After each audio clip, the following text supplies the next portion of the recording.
Hi everyone, welcome back. നമ്മളൊരു വാഹനം പുതിയതായിട്ട് വാങ്ങുന്നതിന് മുന്നേ നിർബന്ധമായിട്ട് ചെയ്തിരിക്കേണ്ട ഒരു സംഭവമാണ് PDI, പ്രീ ഡെലിവറി ഇൻസ്പെക്ഷൻ. അപ്പോൾ എന്തിനാണ് നമ്മൾ വാഹനം ഡെലിവറി എടുക്കുന്നതിന് മുന്നേ PDI ചെയ്യുന്നത്? PDI ചെയ്യുന്നത് കൊണ്ടുള്ള ഗുണങ്ങൾ എന്തൊക്കെയാണ്? എന്നീ കാര്യങ്ങളാണ് നമ്മൾ ഇന്നത്തെ വീഡിയോയിൽ ഡിസ്കസ് ചെയ്യാൻ പോകുന്നത്. നമ്മളിപ്പോൾ ഒരു എക്സാമ്പിൾ പറയുകയാണെന്നുണ്ടെങ്കിൽ മാരുതി സുസുക്കിയുടെ സ്വിഫ്റ്റാണ് ബുക്ക് ചെയ്യാമെന്ന് വിചാരിക്കും. അപ്പോൾ ഞാൻ എൻ്റെ ലൊക്കേഷൻ പാലക്കാട് മണ്ണാർക്കാടാണ്. അപ്പോൾ നമ്മൾ വണ്ടി ബുക്ക് ചെയ്യുന്നു. ബുക്ക് ചെയ്തിട്ട് സ്വാഭാവികമായിട്ടും സ്വിഫ്റ്റ് മാനുഫാക്ചറിങ് ചെയ്യുന്നത് മാരുതി സുസുക്കിയുടെ ഗുജറാത്തിലെ പ്ലാന്റിലാണ്. അപ്പോൾ നമ്മൾ ബുക്ക് ചെയ്തിട്ട് ഗുജറാത്തിലെ പ്ലാന്റിലാണ് വണ്ടി മാനുഫാക്ചറിങ് കഴിയുന്നത്. അതിനുശേഷം അവിടെ നിന്ന് PDI കാര്യങ്ങളൊക്കെ ചെയ്തിട്ട് ബൈ ട്രക്കിലാണ്, ട്രെയിലറിലാണ് എന്ത് ചെയ്യുന്നത്, ഈ വണ്ടി ഇവിടേക്ക് വരുന്നത്. ഇപ്പോൾ ഞാനിപ്പോൾ മണ്ണാർക്കാട് നിന്ന് പറയാനുള്ള സാഹചര്യം, ഞാൻ AM മോട്ടോഴ്സ് എന്നാണ് വണ്ടി എടുത്തത്.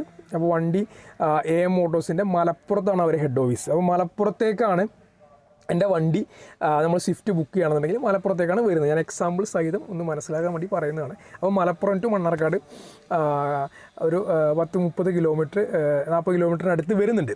അപ്പോൾ ഗുജറാത്തിലെ പ്ലാന്റിൽ നിന്ന് ഈ വണ്ടി മാനുഫാക്ചറിങ് ചെയ്ത് ഇത് നേരെ മലപ്പുറത്തേക്ക് വരികയാണ്, ട്രക്കിൽ, ട്രെയിലറിൽ കാര്യങ്ങളായിട്ട്. അപ്പോൾ അവിടുന്ന് അവർ നിർബന്ധമായിട്ടും PDI കഴിഞ്ഞിട്ടാണ് വണ്ടി മാനുഫാക്ചറിങ് പ്ലാന്റിൽ നിന്ന് സെൻഡ് ചെയ്യുന്നത്.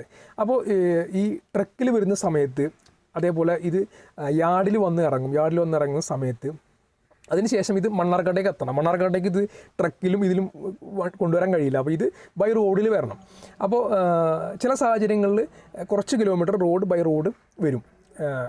ചില പ്രത്യേക സാഹചര്യങ്ങളിൽ കുറച്ച് കൂടുതൽ ദൂരം റോഡിൽ പോകേണ്ട സാഹചര്യം ഉണ്ട്. കാരണം നമ്മൾ ചില കസ്റ്റമേഴ്സിന് പെട്ടെന്ന് വണ്ടി വേണമെന്ന് പറയും. അപ്പോൾ പെട്ടെന്ന് വണ്ടി വേണമെന്ന് പറയുമ്പോൾ ഈ വണ്ടി ചിലപ്പോൾ നമ്മളെ ലൊക്കേഷനിൽ നിന്ന് കുറച്ചധികം കിലോമീറ്ററുള്ള ലൊക്കേഷനിലായിരിക്കും വണ്ടി ഉണ്ടാവുക. നമ്മളങ്ങനെ പ്രത്യേക സാഹചര്യത്തിൽ ചില കസ്റ്റമർ അങ്ങനെ പറയുന്ന സാഹചര്യത്തിൽ, അപ്പോൾ സ്വാഭാവികമായിട്ടും ഡീലർക്ക് ഇത് കൊടുക്കാതിരിക്കാനുള്ള സാഹചര്യം വരില്ല, കൊടുത്തിരിക്കണം. അപ്പോൾ ബൈ റോഡ് ഈ വണ്ടി എന്ത് ചെയ്യണം, ഓടി വരും. അപ്പോൾ ചില സിറ്റുവേഷൻസിൽ ഇവരെ നമ്മൾ ഓഡോമീറ്റർ ഉണ്ടല്ലോ, നമ്മൾ കിലോമീറ്ററിൽ വണ്ടി എത്ര കിലോമീറ്റർ ഓടിയെന്ന് പറയുന്നതിൻ്റെയാണ് നമ്മൾ ഓഡോമീറ്റർ യൂസ് ചെയ്യുമ്പോൾ ഓഡോമീറ്ററിൻ്റെ കേബിൾ എന്ത് ചെയ്യും, ഡിസ്കണക്ട് ചെയ്യും. അത് ചില സാഹചര്യങ്ങളിൽ ചില സിറ്റുവേഷനിൽ, എല്ലാം അല്ല. അപ്പോൾ അങ്ങനെ വന്നിട്ടാണ് നമ്മൾ എന്ത് ചെയ്യുന്നത്, വണ്ടി ഡെലിവറി ചെയ്ത് കാര്യങ്ങളൊക്കെ വീട്ടിലേക്ക് എടുത്ത് കൊണ്ടുവരുന്നത്. അപ്പോൾ അതിന് മുന്നേ നമ്മൾ അഡ്വാൻസ് കൊടുത്തതിന് ശേഷം വണ്ടി വന്ന് നമ്മൾ ഫൈനൽ ബിൽ സെറ്റിൽമെൻറ്റ് ചെയ്യുന്നതിന് മുന്നേ നമ്മൾ എന്ത് ചെയ്യണം, പ്ലാന്റിൽ പോയിട്ട് അവരുടെ യാർഡിൽ പോയിട്ട് വണ്ടി PDI ചെയ്തിരിക്കണം.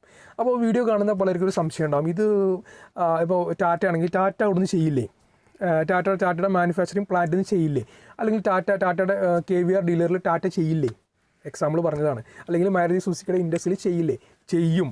പക്ഷേ അത് നമ്മളെ സംബന്ധിച്ച് നമ്മളതിന് ഒരു അഷ്വറൻസ് കറക്റ്റ് ചെക്ക് ചെയ്യണം. കാരണം വണ്ടി പൈസ കൊടുത്ത് വാങ്ങുന്നത് നമ്മളാണ്. ഒരു ഡീലറിനെ സംബന്ധിച്ച് ഒരു സെയിൽ കംപ്ലീറ്റ് ചെയ്യുക എന്ന് പറഞ്ഞാൽ അത് കസ്റ്റമർ ബില്ല് ചെയ്ത് സാധനം വാങ്ങി പോകുമ്പോഴാണ് ആ ഒരു സെയിൽ കംപ്ലീറ്റ് ചെയ്യുന്നത്. അപ്പോൾ ചില സാഹചര്യത്തിൽ ഞാൻ പറഞ്ഞില്ല, അവിടുന്ന് മാനുഫാക്ചറിങ് പ്ലാന്റിൽ നിന്ന് മാനുഫാക്ചറിങ് കഴിഞ്ഞ ശേഷം വരുന്ന ആ ഒരു സിറ്റുവേഷനിൽ ബൈ ചാൻസ് എന്തെങ്കിലും നമ്മളെ കഷ്ടകാലത്തിന് എന്തെങ്കിലും വണ്ടിക്ക് എന്തെങ്കിലും പറ്റുക, അല്ലെങ്കിൽ എന്തെങ്കിലും മാനുഫാക്ചറിങ് കാര്യങ്ങൾ ചെയ്തിട്ട് എന്തെങ്കിലും പ്രശ്നമുണ്ടോ എന്ന് ചെക്ക് ചെയ്യേണ്ട ഉത്തരവാദിത്തം പൈസ കൊടുത്ത് വാങ്ങുന്ന നമ്മൾക്കാണ്. അപ്പോൾ നമ്മൾ എന്ത് ചെയ്യണം, കൃത്യമായി PDI ചെയ്തിരിക്കണം. അപ്പോൾ എന്തൊക്കെയാണ് PDI ചെയ്യുന്ന സമയത്ത് നമ്മൾ ശ്രദ്ധിക്കേണ്ടത്? നമുക്ക് 100% എല്ലാ കാര്യങ്ങളും ചെക്ക് ചെയ്യാൻ കഴിയില്ല. പക്ഷേ കോമൺ ആയിട്ട് നമുക്ക് ജെന്യുവനായിട്ട് ചില കാര്യങ്ങൾ നമ്മളെ ഫിസിക്കലി നമുക്ക് ചെക്ക് ചെയ്യാൻ കഴിയും. അപ്പോൾ ആ കാര്യങ്ങളാണ് നമ്മൾ ഇന്നത്തെ വീഡിയോയിൽ ഡിസ്കസ് ചെയ്യാൻ പോകുന്നത്. എന്തൊക്കെയാണ് ഏതൊക്കെ ഭാഗങ്ങൾ ഒരു വണ്ടിയുടെ ചെക്ക് ചെയ്തിരിക്കണം, നിർബന്ധമായിട്ട് ചെക്ക് ചെയ്തിരിക്കണം, ഈ കാര്യങ്ങളാണ് നമ്മൾ ഇന്നത്തെ വീഡിയോയിൽ ഡിസ്കസ് ചെയ്യാൻ പോകുന്നത്. നമ്മൾ PDI ചെയ്യാൻ പോകുന്നത് ഡേ ലൈറ്റിൽ അല്ലെങ്കിൽ സൺലൈറ്റിൻ്റെ പ്രകാശമുള്ള സമയത്ത് പോകാൻ കൃത്യമായി ശ്രദ്ധിക്കണം. അതേപോലെ ഫ്രണ്ട്സ് ആരെങ്കിലും കൂട്ടുകയാണെങ്കിൽ വളരെ നല്ലതാണ്. അത് ഓട്ടോമൊബൈലുമായി ബന്ധപ്പെട്ട് കുറച്ച് കാര്യങ്ങൾ അറിയുന്ന ഫ്രണ്ട്സ് ആണെങ്കിൽ കുറച്ചുകൂടി ബെറ്ററാണ്. ആദ്യം നമ്മൾ വണ്ടിക്ക് ഒരു ഡിസ്റ്റൻസ് കീപ്പ് ചെയ്തിട്ട് ഒരു 360 ഡിഗ്രി ക്യാമറ പോകുന്ന പോലെ മൊത്തം ഒന്ന് റൊട്ടേഷൻ ചെയ്യുക. അത് റൊട്ടേഷൻ ചെയ്യുന്ന സമയത്ത് നമ്മൾ പെയിൻറ്റ് ഒന്ന് ശ്രദ്ധിക്കുക. പെയിൻറ്റിൽ എന്തെങ്കിലും പോരായ്മകളോ അല്ലെങ്കിൽ എന്തെങ്കിലും സ്ക്രാച്ചുകളോ ബോഡിയിൽ എന്തെങ്കിലും ഡെൻറ്റുകളോ അങ്ങനെ എന്തെങ്കിലും പ്രശ്നങ്ങൾ ഉണ്ടോ എന്ന് കൃത്യമായിട്ട് എല്ലാ ഭാഗവും ചെക്ക് ചെയ്യണം. അപ്പോൾ നമുക്ക് പെയിൻറ്റിങ്ങിലെ പ്രശ്നങ്ങൾ നമുക്ക് കൃത്യമായിട്ട് ആ ഒരു രീതിയിൽ ചെക്ക് ചെയ്യുമ്പോൾ നമുക്ക് മനസ്സിലാക്കാൻ കഴിയും. അതേപോലെ നമ്മൾ വാഹനത്തിൽ വരുന്ന പാനൽ ഗ്യാപ്പുകളുണ്ട്. അത് നമുക്കറിയാം, പല പല പാർട്സുകൾ ജോയിൻ ചെയ്തിട്ടാണ് വാഹനം അതിൻ്റെ ഫൈനൽ ലുക്കിലേക്ക് വരുന്നത്, ഫിനിഷിലേക്ക് വരുന്നത്. അപ്പോൾ അതിൻ്റെ ഭാഗങ്ങളൊക്കെ കൃത്യമായിട്ടൊന്ന് ചെക്ക് ചെയ്യുക. കാരണം വാഹനം അൺലോഡ് ചെയ്യുന്ന സമയത്തോ അല്ലെങ്കിൽ ലോഡ് ചെയ്യുന്ന സമയത്തോ എന്തെങ്കിലും പ്രശ്നങ്ങൾ പറ്റിയതാണെങ്കിൽ നമുക്കത് കൃത്യമായിട്ട് വിസിബിളായി കാണാൻ കഴിയും. അതേപോലെ ഫെൻഡറിൻ്റെ അടിഭാഗത്തുള്ള ആ ഒരു ആർച്ചിലെ പെയിൻറ്റുകൾ, നമ്മൾ ബമ്പറിൻ്റെ ലിപ്പിൽ വരുന്ന ഭാഗങ്ങളൊക്കെ കൃത്യമായി ശ്രദ്ധിച്ചിട്ട് വേണം നോക്കാൻ. അതേപോലെ മെയിൻ ഗ്ലാസ്, നമ്മുടെ ഹെഡ്ലൈറ്റിൻ്റെ ഗ്ലാസ്സുകളിലെ സ്ക്രാച്ചുകൾ, അതേപോലെ തന്നെ നമ്പർ പ്ലേറ്റിൻ്റെ ആ അടിഭാഗത്ത് വരുന്ന ഭാഗങ്ങൾ ഒക്കെ കൃത്യമായിട്ട് നമ്മൾ ചെക്ക് ചെയ്തിരിക്കണം. അതേപോലെ തന്നെ നമ്മൾ ഡേ ടൈമിൽ പോകാൻ എന്ന് പറയാൻ കാരണം നമുക്ക് ലൈറ്റ് കൃത്യമായി കിട്ടുന്നത് ആ ഒരു സമയത്താണ്. അതുകൊണ്ട് അത് മനസ്സിലാക്കാൻ കഴിയും. അതേപോലെ തന്നെ നമ്മൾ ഗ്ലാസ്സിലെ ബീഡിങ് വരുന്നുണ്ട്. ആ ബീഡിങ്ങിൽ എന്തെങ്കിലും പുറത്തേക്ക് ബഡ്ജ് ചെയ്ത് നിൽക്കുന്നുണ്ടോ, അങ്ങനെ രീതിയിലുള്ള കാര്യങ്ങൾ നോക്കണം. അത് എല്ലാ ഗ്ലാസിൻ്റെയും, നമ്മളെ റിയർ ആയാലും ഫ്രണ്ടിലായാലും 4 ഡോറിൻ്റെയും ആ ഒരു എഡ്ജ് വരുന്ന ഗ്യാപ്പുകൾ, അതിൻ്റെ പ്ലാസ്റ്റിക് മെറ്റീരിയൽ ഫിക്സ് ചെയ്ത ഭാഗങ്ങൾ, അതേപോലെ തന്നെ റിയർ പാർക്കിംഗ് ലൈറ്റിൻ്റെ ആ ബോഡി, അങ്ങനെയുള്ള ഭാഗങ്ങൾ കൃത്യമായിട്ട് നമ്മൾ ചെക്ക് ചെയ്യണം. സ്ക്രാച്ചുകളോ കാര്യങ്ങളോ എന്തെങ്കിലും ഉണ്ടോ എന്നുള്ളത് കൃത്യമായി ചെക്ക് ചെയ്യണം. അതേപോലെ അതിൻ്റെ എംബ്ലം കൊടുത്ത ഭാഗങ്ങൾ, അതിൻ്റെ റിയർ ഗ്ലാസ്, ആ ഭാഗങ്ങളൊക്കെ എന്തെങ്കിലും സ്ക്രാച്ചോ കാര്യങ്ങളോ ഉണ്ടോ എന്ന് ചെക്ക് ചെയ്യണം.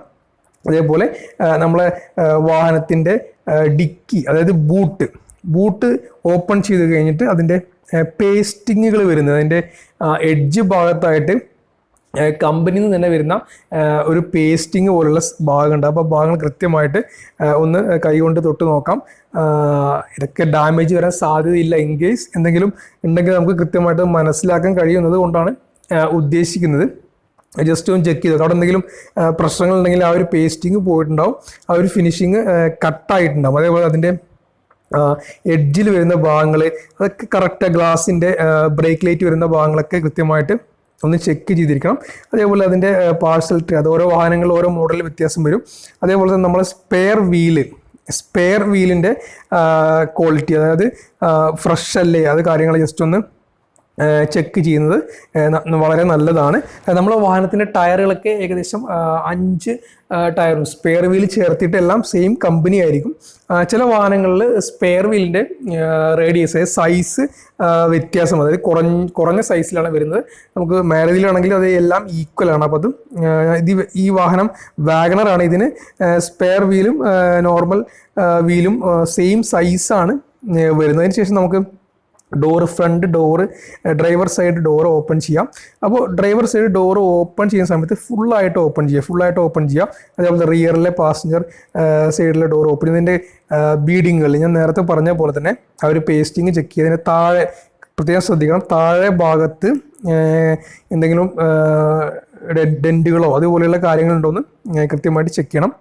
അതേപോലെ നമ്മൾ സ്പീക്കർ വരുന്ന ആ ഒരു പോർഷൻ, അതിൻ്റെ എൻഡ് ഭാഗമൊക്കെ ജസ്റ്റ് ഒന്ന് ഫിസിക്കലായിട്ട് അല്ലെങ്കിൽ കൈകൊണ്ട് തൊട്ട് നോക്കിയാൽ നമുക്ക് മനസ്സിലായി എന്തെങ്കിലും ഇഷ്യൂസ് ഉള്ളതാണോ, അല്ലെങ്കിൽ എന്തെങ്കിലും അതിൻ്റെ ഫിറ്റ്മെൻറ്റിൽ എന്തെങ്കിലും ഫിനിഷിങ്ങിലെ പ്രശ്നങ്ങൾ, നമ്മളെ പവർ വിൻഡോൻ്റെ സ്വിച്ചുകൾ, കാര്യങ്ങൾ, AC-യുടെ വെൻറ്റ്, അതുപോലെ തന്നെ ആ ജോയിൻസ്, നമ്മളെ ഡാഷ്ബോർഡിൽ ഓരോ പാർട്സുകൾ ജോയിൻ ചെയ്തിട്ടുണ്ട്. അതേപോലെ ബ്രേക്കിൻ്റെ ഭാഗങ്ങൾ, ആക്സിലേറ്റർ, ക്ലച്ച്, അവിടെയൊക്കെ കറക്റ്റ് അല്ലെങ്കിൽ ജസ്റ്റ് ഒന്ന് എന്ത് ചെയ്യാം, ഒന്ന് ചെക്ക് ചെയ്യുക. അതേപോലെ തന്നെ നമ്മൾ വാഹനത്തിലേക്ക് എൻട്രി ചെയ്യുന്ന ആ ഒരു ഭാഗം, നമ്മളെ ചേസിസ് നമ്പറും കാര്യങ്ങളൊക്കെ അവിടെ പേസ്റ്റ് ചെയ്തിട്ടുണ്ടാകും, അവിടെ ഒരു ചെയ്തിട്ടുണ്ട്. അതേപോലെ നമ്മൾ ടയറിൻ്റെ പ്രഷർ വരുന്ന ഭാഗങ്ങളൊക്കെ ഉണ്ട്. ആ ജോയിൻസ് ഒക്കെ കൃത്യമായിട്ട് എന്ത് ചെയ്യാം, ഒന്ന് ചെക്ക് ചെയ്യുക. ബീഡിങ് കാര്യങ്ങളൊക്കെ ഒന്ന് ചെക്ക് ചെയ്യുക. അതേപോലെ സീറ്റിലേക്ക് നോക്കുക, സീറ്റിൻ്റെ ഒരു ഫിനിഷിങ്, അതിലെന്തെങ്കിലും ഡാമേജോ ആ രീതിയിൽ എന്തെങ്കിലും പ്രശ്നങ്ങളുണ്ടോ എന്ന് ചെക്ക് ചെയ്യുക. അതേപോലെ തന്നെ റിയറിലെ ഡോറും മുഴുവനായിട്ട് ഓപ്പൺ ചെയ്യുക. അതിൻ്റെ സൈഡിലെ ബീഡിങ്, അതിൻ്റെ ക്ലിപ്പുകളൊക്കെ കറക്റ്റ് അല്ലേ എന്ന് ചെക്ക് ചെയ്യാം. അതിൽ ജോയിൻസുകൾ, അതിൻ്റെ പാനൽ ഗ്യാപ്പുകളൊക്കെ കൃത്യമായിട്ട് നോക്കുക. സ്പീക്കറിൻ്റെ ആ താഴ്ഭാഗം വരുന്ന ഭാഗം കൃത്യമായിട്ട് ശ്രദ്ധിക്കണം. അതേപോലെ തന്നെ പാഴ്സൽ ട്രേ വരുന്ന ഭാഗങ്ങളൊക്കെ ഒന്ന് ജസ്റ്റ് ഫിസിക്കലായിട്ട് ചെക്ക് ചെയ്യുക. അതേപോലെ തന്നെ നമ്മളെ സീറ്റ് ബെൽറ്റിൻ്റെ ഭാഗങ്ങൾ, ഇത് ലാസ്റ്റ് സി പില്ലറിൻ്റെ ഭാഗമാണ്. സി പില്ലറിലെ ഭാഗങ്ങളും അതേപോലെ തന്നെ സീറ്റുകളും ഹാൻഡ് ബ്രേക്ക് വരുന്ന ഭാഗം മൊത്തത്തിൽ ഒന്ന് ചെക്ക് ചെയ്യുക. അതായത് റൂഫിൽ അഴുക്കുകളും കാര്യങ്ങളും വരുന്നുണ്ടോ എന്ന് ഒന്ന് നോക്കുക. അതേപോലെ തന്നെ ഹാൻഡിലുകൾ, ഈ ഭാഗങ്ങൾ കൃത്യമായിട്ട് നമ്മൾ ശ്രദ്ധിക്കണം. അതേപോലെ 4 ഡോറും ഈ രീതിയിൽ ഓപ്പൺ ചെയ്യണം. എന്നിട്ട് കൃത്യമായിട്ട് എല്ലാ ഭാഗങ്ങളും ശ്രദ്ധിക്കണം. അപ്പോൾ ഇത് ശ്രദ്ധിക്കാനുള്ള സാഹചര്യം എന്ന് പറഞ്ഞാൽ നമ്മളിത് വണ്ടി കൊണ്ടുപോയി വീട്ടിൽ കൊണ്ടുപോയിട്ട് പിന്നെ ഇത് കണ്ടു കഴിഞ്ഞിട്ട് പിന്നെ ഒരു സംസാരത്തിലേക്ക് പോയി കഴിഞ്ഞാൽ അത് നമുക്ക് പ്രയാസമാകുന്ന രീതിയിലായിരിക്കും. കാരണം നമ്മൾ ബില്ല് ചെയ്ത് വണ്ടി വാങ്ങിക്കഴിഞ്ഞല്ലോ, നമ്മളെല്ലാ ഡോറും ചെക്ക് ചെയ്യുക, അതിൻ്റെ സ്ക്രൂ കാര്യങ്ങൾ എല്ലാ ഭാഗങ്ങളും കൃത്യമായിട്ട് ചെക്ക് ചെയ്യുക. സീറ്റുകൾ, അതിൻ്റെ പാനൽ ഗ്യാപ്പുകളാണ് പ്രധാനമായിട്ട് വരുന്ന കാര്യങ്ങൾ. ഓരോ ഡോറും ഓപ്പൺ ചെയ്ത് നോക്കുക. മിററിൻ്റെ എഡ്ജ് അത് ജസ്റ്റ് എവിടെയും തട്ടി പോറലൊന്നും ഇല്ല എന്നുള്ളത് ഉറപ്പ് വരുത്തുക. അതേപോലെ പാസഞ്ചർ സൈഡിലെ ഗ്ലാസ്സിൽ ഓരോ എച്ചിങ് കൊടുത്തിട്ടുണ്ടാകും, ഓരോ നമ്പറുകൾ. അത് എല്ലാ ഗ്ലാസ്സുകൾക്കും സെയിം ആയിരിക്കും, ഓരോ നമ്പർ അതിൽ മെൻഷൻ ചെയ്തിട്ടുണ്ടാവും. അത് ആക്ച്വലി എല്ലാ ഗ്ലാസ്സുകളിലും ആ ഒരു സെയിം ബാർകോഡും അതിൻ്റെ ഡീറ്റെയിൽസ് ആകും ഉണ്ടായിട്ടുണ്ടാവുക. അതേപോലെ പാസഞ്ചർ ഡോറിൻ്റെ അടിയിൽ വരുന്ന ഭാഗങ്ങൾ, ഇൻറ്റീരിയറിലേക്ക് പോയി കഴിഞ്ഞാൽ എ സിയുടെ വെൻറ്റ്, ആ ഒരു പാനൽ ഗ്യാപ്പുകൾ, അവിടെയൊക്കെ വേറെ കറക്റ്റ് ഫിനിഷിങ് അല്ലേ, കാരണം അവിടെ ഒരു വേറൊരു വരുന്ന രീതിയിലുള്ള ഓപ്പണിംഗ് അങ്ങനെ നടത്തിയതായിട്ട് ശ്രദ്ധയിൽപ്പെട്ടുണ്ടോ ശ്രദ്ധിക്കുക. നമ്മളെ മ്യൂസിക് സിസ്റ്റം, അതിൻ്റെ ഫിനിഷിങ്, അതേപോലെ എ സി, ആ ഒരു ജോയിൻസ് എല്ലാം കൃത്യമാണെന്ന് നമുക്ക് കൈകൊണ്ട് തൊട്ട് നോക്കിയാൽ നമുക്ക് മനസ്സിലാവും. അതേപോലെ ഗിയർ ബോക്സിൻ്റെ ലിവർ വരുന്ന ഭാഗം, പവർ വിൻഡോയുടെ ഭാഗം, ആ കാര്യങ്ങൾ, പിന്നെ സെൻറ്ററിലെ ലൈറ്റ്, അവിടെ ഗ്ലാസും കാര്യങ്ങളൊക്കെ ഉണ്ട്. പിന്നെ ആ കാര്യങ്ങളൊക്കെ കൃത്യമായിട്ട് ഒന്ന് ചെക്ക് ചെയ്യാം. അതേപോലെ നമുക്ക് ഫ്രണ്ടിലെ നമുക്ക് പെട്രോൾ ടാങ്കിൻ്റെ ആ ഒരു ലെഡ് ഓപ്പൺ ചെയ്യുക. കാരണം വണ്ടികൾ യാർഡിലൊക്കെ കുറേ ഡസ്റ്റ് പിടിച്ച് കിടക്കുകയാണെങ്കിൽ, അതേപോലെ റസ്റ്റ് കാര്യങ്ങളുണ്ടോ എന്ന് കൃത്യമായി ശ്രദ്ധിക്കണം. വാഹനങ്ങളിൽ പ്രധാനമായിട്ടും റസ്റ്റ് കുറച്ച് ലേറ്റായിട്ട് മാനുഫാക്ചറിങ് ആയ വണ്ടികളാണെന്നുണ്ടെങ്കിൽ ആ രീതിയിൽ റസ്റ്റ് വരാനുള്ള സാഹചര്യങ്ങളുണ്ട്. അപ്പോൾ എല്ലാ ഭാഗവും നമുക്ക് വിസിബിളായിട്ട്, നമ്മളെ കൊണ്ട് ഒരു മനുഷ്യന് വിസിബിളായിട്ട് നോക്കാൻ പറ്റുന്ന ഭാഗങ്ങൾ കൃത്യമായി നോക്കുക. ആ ഒരു ഗ്യാപ്പ്, പാനൽ ബോർഡിൻ്റെ ഗ്യാപ്പ്, ആ ഒരു മെയിൻ ഗ്ലാസ്സിലെ വൈപ്പറിൽ വരുന്ന ഭാഗങ്ങൾ ഒക്കെ കൃത്യമല്ലേ നോക്കുക. അതൊക്കെ കുറച്ച് കൂടുതൽ കാലം വെയിൽ കൊണ്ട് കിടന്നു കഴിഞ്ഞാൽ അവിടെ ഒരു കറക്റ്റ് ഒരു ഫിനിഷിങ് ഉണ്ടാവില്ല, കുറച്ച് ഹാർഡായിരിക്കും. ആ കാര്യങ്ങളൊക്കെ കൃത്യമായി ചെക്ക് ചെയ്തിരിക്കണം. എന്നിട്ട് നമുക്ക് ബോണറ്റ് തുറക്കാം. ബോണറ്റ് തുറന്ന് ശ്രദ്ധിക്കുമ്പോൾ നമ്മൾ പ്രധാനമായിട്ടും ശ്രദ്ധിക്കേണ്ട കാര്യം എന്ന് പറഞ്ഞാൽ ഒരു 5 മിനിറ്റ് നമ്മൾ ബോണറ്റിനുള്ളിൽ സ്പെൻഡ് ചെയ്യുന്നത് നല്ലതാണ്. കാരണം മുഴുവൻ ഭാഗങ്ങളും നോക്കിയ ശേഷം റെസ്റ്റ് പിടിക്കാനുള്ള സാഹചര്യം ഉണ്ടോ എന്ന് നോക്കാം. അതിൻ്റെ ബോണറ്റിൻ്റെ പേസ്റ്റിങ് പ്രധാനമായിട്ട് ശ്രദ്ധിക്കണം. ഫ്രണ്ട് തട്ടിക്കഴിഞ്ഞാൽ ആ ഒരു പേസ്റ്റിങ്ങും കാര്യങ്ങളും പോയിട്ടുണ്ടാവും. അപ്പോൾ അത് കൃത്യമല്ലേ എന്ന് ഒന്ന് ചെക്ക് ചെയ്യുക. അതിൻ്റെ ഒരു ഫിനിഷിങ്, ആ ഒരു എഡ്ജിലെ ഗ്യാപ്പുകളൊക്കെ കൃത്യമായി ചെക്ക് ചെയ്യുക. അപ്പോൾ നമ്മൾ ഈ ഒരു വണ്ടി നോക്കിക്കഴിഞ്ഞാൽ ഇതിൽ കണ്ടോ ഓരോ പാർട്സുകളുടെയും മാനുഫാക്ചറിങ് ഡേറ്റ് ഇതിൽ കൊടുത്തിട്ടുണ്ട്. ഇത് 2023 ഏഴാം മാസമാണ് അതിൻ്റെ മാനുഫാക്ചറിങ് ഡേറ്റ്. പക്ഷേ നമ്മൾ വണ്ടി 8ാം മാസമാണ്. അപ്പോൾ 8ാം മാസം 2023 എടുത്ത വണ്ടിയുടെ പാർട്സുകളൊക്കെ വളരെ റീസെൻ്റ് ആയിട്ട് അതിൻ്റെ അസംബിൾ ചെയ്ത പാർട്സുകൾ നമുക്ക് മനസ്സിലാവും. അപ്പോൾ ഇവിടെ ശ്രദ്ധിക്കുമ്പോൾ നമ്മൾ ശ്രദ്ധിക്കേണ്ട കാര്യം, ABS യൂണിറ്റ് കാണുന്നുണ്ട്. നമ്മൾ ഇവിടെ നോക്കുമ്പോൾ റെസ്റ്റ് ഏതെങ്കിലും ഭാഗത്ത് ഉണ്ടോ എന്ന് പ്രത്യേകം ശ്രദ്ധിക്കണം. അല്ല എക്സോസ്റ്റ് മാനിഫോൾഡിൻ്റെ ഭാഗത്തൊക്കെ ചെറിയ രീതിയിൽ ഉണ്ടാവും, അതിൽ വരുന്നതാണ്, കാര്യമാക്കണ്ട. അതുപോലെ തന്നെ ഓയിലിൻ്റെ ലെവല് നമ്മൾ ഡിപ് സ്റ്റിക്ക് നോക്കിയിട്ട് വണ്ടി കറക്റ്റ് ഫ്ലാറ്റ് ആയിട്ടുള്ള പദാർത്ഥം നിർത്തിയിട്ട് വേണം ജസ്റ്റ് ഒന്ന് ചെക്ക് ചെയ്യാൻ. ഓയിൽ കറക്റ്റിലേ നോക്കുക. അതിൽ 2 ഡോട്ട് അല്ലെങ്കിൽ 2 പോയിന്റ് കൊടുത്തിട്ടുണ്ടാവും, മിനിമം മാക്സിമം. അപ്പോൾ മാക്സിമത്തിന് മുകളിലാവില്ല, അതിന് താഴെയായിട്ടായിരിക്കും കറക്റ്റ് ലൊക്കേഷൻ ഉണ്ടാവുക. അത് ജസ്റ്റ് ഒന്ന് എടുത്തിട്ട് തുടച്ച് കഴിഞ്ഞ് രണ്ടാമത് വീണ്ടും അതിലേക്ക് ഇൻസേർട്ട് ചെയ്ത് എടുത്തു കഴിഞ്ഞാൽ നമുക്ക് കറക്റ്റ് ഓയിലിൻ്റെ ലെവൽ മനസ്സിലാവും. അപ്പോൾ ജസ്റ്റ് അത് ഓൾറെഡി അതൊക്കെ ചെക്ക് ചെയ്തിട്ടാണ്, എന്നാലും നമ്മളൊരു കൺഫർമേഷന് വേണ്ടി ജസ്റ്റ് ചെക്ക് ചെയ്യുക. അതേപോലെ റേഡിയേറ്റർ ഫാന്, അതിൻ്റെ കൂളൻറ്റിൻ്റെ അപ്പർ ടാങ്ക്, മാനിഫോൾഡ്, പിന്നെ കാറ്റലിറ്റിക് കൺവെർട്ടർ, അങ്ങനെയുള്ള കാര്യങ്ങൾ, AC യുടെ കംപ്രസർ, വൈപ്പറും പിന്നെ വാഷർ ഫ്ലൂയിഡിൽ നിറക്കുന്ന ലിക്വിഡ് നിറക്കുന്ന ആ ഒരു പ്ലാസ്റ്റിക്കിൻ്റെ ഒരു കണ്ടെയ്നർ. റെസ്റ്റ് ആണ് പ്രധാനമായിട്ടും ഈ ഒരു ഭാഗത്ത് ചെക്ക് ചെയ്യേണ്ട വിഷയം. ഏതെങ്കിലും ഭാഗത്ത് എക്സോസ്റ്റ് മാനിഫോൾഡ് അങ്ങനെയുള്ള അല്ലാത്ത വരുന്ന ഭാഗങ്ങൾ റെസ്റ്റ് ഉണ്ടോ അല്ലെങ്കിൽ ഡസ്റ്റ് വല്ലാതെ കണ്ടോ. അതേപോലെ തന്നെ ബാറ്ററിയുടെ ടെർമിനലിൽ നോക്കി നമുക്ക് മനസ്സിലാവും അത് കുറേ കാലം കിടന്നതാണോ, അങ്ങനെയുള്ള കാര്യങ്ങളുണ്ടോ ജസ്റ്റ് കൃത്യമായി ശ്രദ്ധിക്കുക. ഇവിടെ നമ്മൾ പ്രധാനമായിട്ട് ശ്രദ്ധിക്കുന്നത് റെസ്റ്റാണ്. അതേപോലെ പാർട്സുകളുടെ വല്ലാതെ കാലപ്പഴക്കമുണ്ടോ എന്ന് ജസ്റ്റ് ഒന്ന് ചെക്ക് ചെയ്യണം. അപ്പോൾ നമ്മളതിൽ പ്രത്യേകം ശ്രദ്ധിക്കേണ്ട കാര്യം, നമ്മൾ വണ്ടി ബുക്ക് ചെയ്യുന്ന സമയത്ത് തന്നെ നമ്മൾ എക്സിക്യൂട്ടീവിനോട് ചോദിക്കണം നമ്മളെ വണ്ടി എപ്പോഴാണ് മാനുഫാക്ചർ ചെയ്ത് വരുന്നത് എന്നുള്ളത്. ഞാൻ ഇവിടെ ഒരു കാര്യം പറഞ്ഞോട്ടെ. ഈ ഒരു നമ്പർ പ്ലേറ്റ് നമുക്കറിയാം ഇത് റിവെറ്റ് അടിച്ചിട്ടാണ്. പക്ഷേ ഇവർക്ക് ഈ സാധനം ചെരിയാതെ റിവെറ്റ് അടിക്കാൻ പറ്റും. ഇതിന് ചെറിയൊരു ബെൻഡ് ഉണ്ട്, ചെറിയൊരു ചെരിവുണ്ട്. അപ്പം ഞാനത് രണ്ടാമത് കൺസേൺ ആയി പോകാത്ത കാരണം അത് ഇനി രണ്ടാമത് ഇനി ഹോൾട്ട് അടിച്ച് കഴിഞ്ഞാൽ വീണ്ടും പ്രശ്നമാവുന്നതാണ്. അപ്പോൾ ഞാൻ പല വണ്ടികളും ശ്രദ്ധിച്ചിട്ടുണ്ട്. ഇത് നമ്മുടെ ടയറിൻ്റെ പ്രശ്നമാണ്. ടയർ മാനുഫാക്ചറിങ് ചെയ്ത ഡേറ്റ് ഉണ്ടാകും. ഇത് 21, 23, അതായത് 23 എന്ന് പറഞ്ഞാൽ 2023 വർഷത്തിലെ 21 ആഴ്ച മാനുഫാക്ചറിങ് ചെയ്ത ടയറാണ്. ഇത് നമ്മൾ റണ്ണിങ് ബോർഡാണ്. ഇവിടെയാണ് നമ്മൾ പ്രത്യേകം ശ്രദ്ധിക്കേണ്ട കാര്യം. ജസ്റ്റ് ഒന്ന് താഴെ ജസ്റ്റ് നോക്കി കഴിഞ്ഞാൽ റണ്ണിങ് ബോർഡിൽ എന്തെങ്കിലും സ്ക്രാച്ചുകളോ അങ്ങനെ എന്തെങ്കിലും തട്ടിയതായിട്ടുള്ള എന്തെങ്കിലും കാര്യങ്ങളുണ്ടോ നമുക്ക് കൃത്യമായിട്ട് നോക്കാൻ കഴിയും. അതേപോലെ സസ്പെൻഷൻ്റെ ഭാഗം ജസ്റ്റ് ഒന്ന് ടയറിലേക്ക് നോക്കുക. ടയറിൻ്റെ ഫിനിഷിങ് ആ ഒരു പുതിയ ഫ്രഷ് അല്ലേ എന്ന് ജസ്റ്റ് ഒന്ന് ചെക്ക് ചെയ്യാം.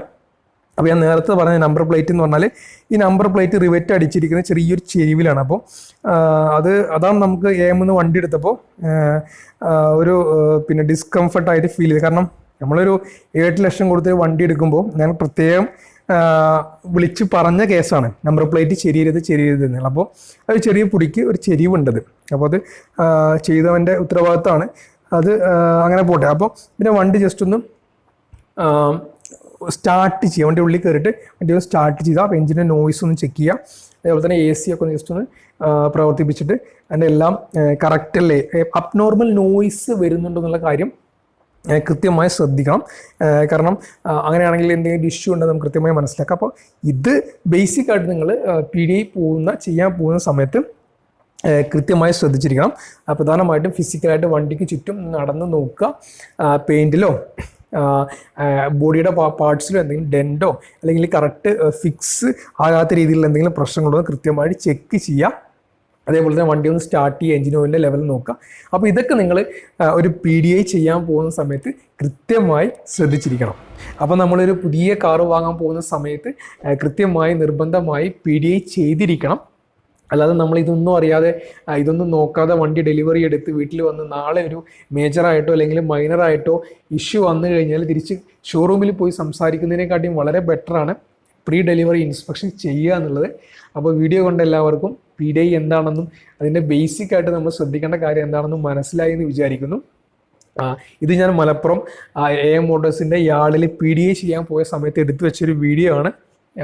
കണ്ടന്റുകൾ ഇഷ്ടമാണെന്നുണ്ടെങ്കിൽ ചാനലൊന്ന് സബ്സ്ക്രൈബ് ചെയ്യുന്ന കാര്യം പരിഗണിക്കുക. വീഡിയോ കൊണ്ട് എല്ലാവർക്കും നന്ദി. അടുത്ത പുതിയൊരു വീഡിയോയിൽ കാണാം. Okay, by.